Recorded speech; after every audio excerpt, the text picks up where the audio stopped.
መጽሐፈ መቃብያን ቀዳማዊ ምዕራፍ 7 አንተ ንጉስም ብትሆን ገዥም ብትሆን አንተ ምን ቁም ነገር ነህ?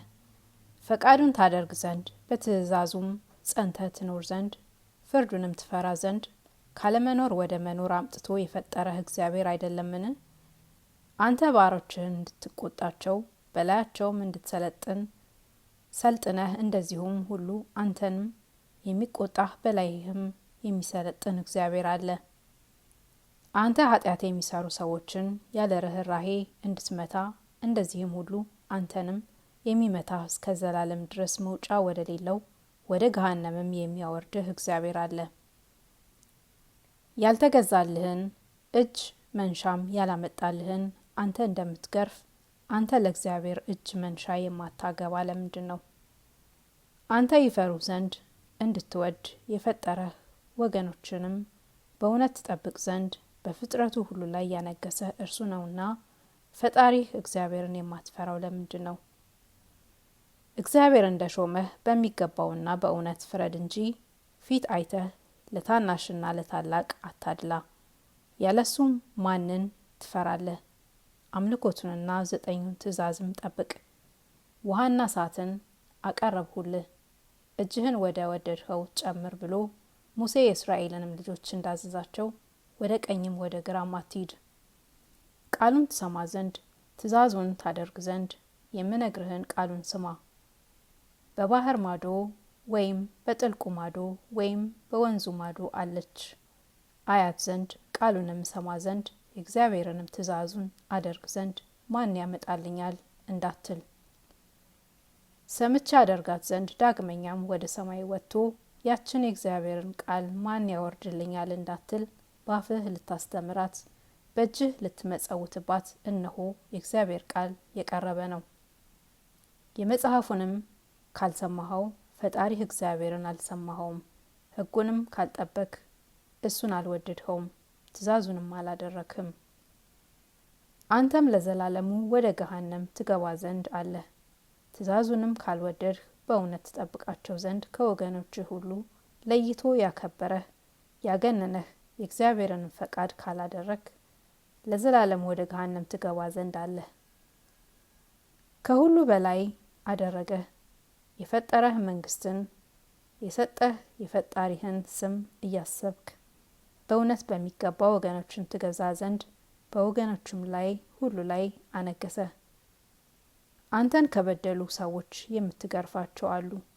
የእግዚአብሔርን ስራ እያሰብክ የምትምረውንም አለ። ልቦናህም አቅንተህ በሚገባ የምትፈርድለት አለ።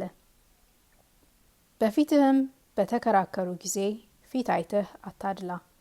ምድር ሁለንተናዋ ያንተ ገንዘብ ናትና ኃጢአተኛውን ሰው ትመረምረው፣ ንጹሑን ሰው ትበድለው ዘንድ ማማለጃ አትቀበል። ፈቃዱን ካደረህ እግዚአብሔር በዚህ ዓለም ዘመንህ ያበዛልሃል፣ ብታሳዝነው ግን ዘመንህን ያሳንሰዋል። ከሞት በኋላ እንድትነሳ በጎም ቢሆን ክፉም ቢሆን በሰራኸው ስራ ሁሉ በፊቱ ቆመህ እንድትመረምር አስብ። በጎ ስራ ብትሰራ ደጋግ ነገስታት በሚኖሩባቸው ብርሃን በመላባቸው ቤት በገነት በመንግስተ ሰማይ ትኖራለህ። እግዚአብሔር የጌትነትህን ስልጣን አያፍርምና። ክፉ ስራ ብትሰራ ግን ክፉዎች ነገስታት በሚኖሩበት በሲኦል በገሃነም ትኖራለህ። አንተ ግን የመፈራትህን ገናንነት የአርበኞችህን ሽልማት የተሰቀለ ጋሻ ጦርንም ባየህ ጊዜ ፈረሶችንም ከስልጣንህ በታች ያሉ ጭፍሮችንም ነጋሪትንም የሚመቱ በፊትህ በበገና የሚጫወቱትን ሰዎች ባየህ ጊዜ፣ አንተ ግን ይህንን ሁሉ ባየህ ጊዜ ልቦና ከፍ ከፍ ታደርጋለህ፣ ክሳደ ልቦናህንም ታጸናለህ። ይህን ሁሉ ክብር የሰጠህ እግዚአብሔርንም አታስበውም። ነገር ግን ይኸው ሁሉ ተው ባለህ ጊዜ አንተ የምትተው አይደለምን? የሾመህን ሹመት ፈጽመህ ቸል ብለሃልና ጌትነትህንም ለሌላ ይሰጠዋል። ድንገት ሞት ይመጣብሃልና በትንሣኤም ጊዜ ፍርድ ይደረጋልና የሰውም ስራ ሁሉ ይመረመራልና ፈጽሞ ተመርምሮ ይፈርድብሃል። የዚህን ዓለም ነገስታት የሚያከብራቸው የለም። እሱ የእውነት ዳኛ ስለሆነ በፍርድ ጊዜ ድሃና ባለጸጋ አንድነት ይቆማሉና የዚህ ዓለም መኳንንት የሚመኩበት ዘውዳቸው ይወድቃል። ፍርድ የተዘጋጀ ነው፣ ነፍስም ትንቀጠቀጣለች። የዚያን ጊዜ የኃጥአንና የጻድቃን ስራ ይመረመራል፣ የሚሰውረውም የለም። ሴት ለመውለድ በደረሰች ጊዜ በሆዷም ያለ ጽንስ ለመወለድ በደረሰ ጊዜ ማህፀኗን ለመከልከል እንዳትችል ምድርም በእርሷ ላይ ያለ እዳሪዋን መከልከል አትችልም፣ ትመልሳለች። ደመናዎችም እግዚአብሔር ወዳዘዛቸው ቦታ ወስደው እንዳያዘሙ ዝናብም መከልከል እንዳይችሉ የእግዚአብሔርም ቃል ሁሉ ካለመኖር ወደ መኖር አምጥቶ ፈጥሮታልና ዳግመኛም የእግዚአብሔር ቃል ሁሉን ወደ መቃብር አግብቶታልና እንደዚሁም ሁሉ የትንሣኤ ጊዜ ከደረሰ በኋላ የሞቱ ሰዎች እንዳይነሱ መሆን አይቻልም። ከእግዚአብሔር አንደበት በሚወጣ ቃል ነው እንጂ ሰው የሚድን በእህል ብቻ አይደለም ብሎ ሙሴ እንደተናገረ ዳግመኛም የእግዚአብሔር ቃል ሰውን ሁሉ ከመቃብር ያስነሳዋል።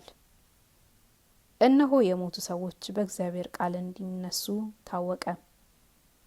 መኳንንትና ነገስታት ስለሚሆኑ ፈቃዱን ስለሚያደርጉ ሰዎች ዳግመኛም እግዚአብሔር በዳግም ሕግ እንዲህ አለ፣ ለጥፋት የሚቆጠሩበት ቀን ደርሷልና ፍርድ በሚፈረድበት ቀን እግራቸውም በሚሰነካከልበት ጊዜ ተበቅዬ አጠፋቸዋለሁ አለ። ዳግመኛም እግዚአብሔር ፍርዱን የሚያውቁ ሰዎችን ፈጣሪያችሁ እግዚአብሔር እኔ እንደሆንኩ እኔ እንድገድል እንዳድን እወቁ አላቸው። በመከራው ቀስፋለሁ፣ ይቅር እላለሁ፣ ወደ ሲኦል አወርዳለሁ፣ ዳግመኛም ወደ ገነት አወጣለሁ፣ ከስልጣኔም የሚያመልጥ የለም አላቸው። ሕጉን ስላልጠበቁ መኳንንትና ነገስታት እግዚአብሔር እንዲህ አለ፣ ምድራዊ መንግስት ኃላፊ ነውና ከጠዋት እስከ ማታም ድረስ ያልፋልና ዘላለም ጸንቶ ወደሚኖር ወደ መንግስተ ሰማይ ትገቡ ዘንድ ስርዓቴና ሕጌን ጠብቁ አለ። እግዚአብሔር ጻድቃንን መጥራቱ ለክብር ኃጢአንንም ለመከራ ነውና ኃጢአተኛውን ያጎሳቁላል፣ ጻድቃንን ግን ያከብራል። ፈቃዱን ያላደረገ ሰውን ይሽረዋል፣ ፈቃዱን ያደረገ ሰውን ግን ይሾመዋል።